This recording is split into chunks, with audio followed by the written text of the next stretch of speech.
சுமார் 1200 ஆண்டுகளுக்கு முன்பு கரூர் ஆநிலையப்பர் கோவிலில் ஒரு வித்தியாசமான அடியார் இருந்தார். அவர் பெயர் எரிபக்தர். அமைதியான பக்தர் என்று மட்டும் நினைத்து விடாதீர்கள். கையில் எந்நேரமும் ஒரு கோடாரி வைத்திருப்பவர்.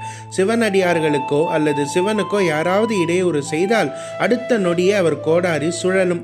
சிவகாமி ஆண்டார் என்ற முதியவர் அதிகாலையில் பறித்த நறுமணமிக்க மலர்களை ஒரு கூடையில் சுமந்து சென்றார். அப்பொழுது புகழ் சோழ மன்னனின் பட்டத்து யானை ஓடி வந்து முதியவரின் கையில் இருந்த பூக்கூடையை பிடுங்கி தரைமட்டமாக்கியது. சிவனுக்கு சேர வேண்டிய பூக்கள் மண்ணில் கிடப்பதை கண்ட முதியவர் கதறி அழுதார். அழுகுரல் கேட்டதும் எரிபக்தர் மின்னல் வேகத்தில் அங்கு வந்தார். சிவ அபராதம் செய்த அந்த யானையையும் அதை கட்டுப்படுத்த தவறிய பாகனையும் தன் கோடாரியால் தண்டித்தார். ஒரு நாட்டின் பட்டத்து யானையையே வீழ்த்தும் அளவிற்கு துணிச்சல் இவருக்கு மட்டுமே உண்டு. செய்தி கேட்டு ஓடி வந்த புகழ் சோழ மன்னன் எரிபக்தரிடம் சண்டையிடவில்லை. மாறாக, என் யானை செய்த தவறுக்கு நானே பொறுப்பேற்கிறேன் என்றார்.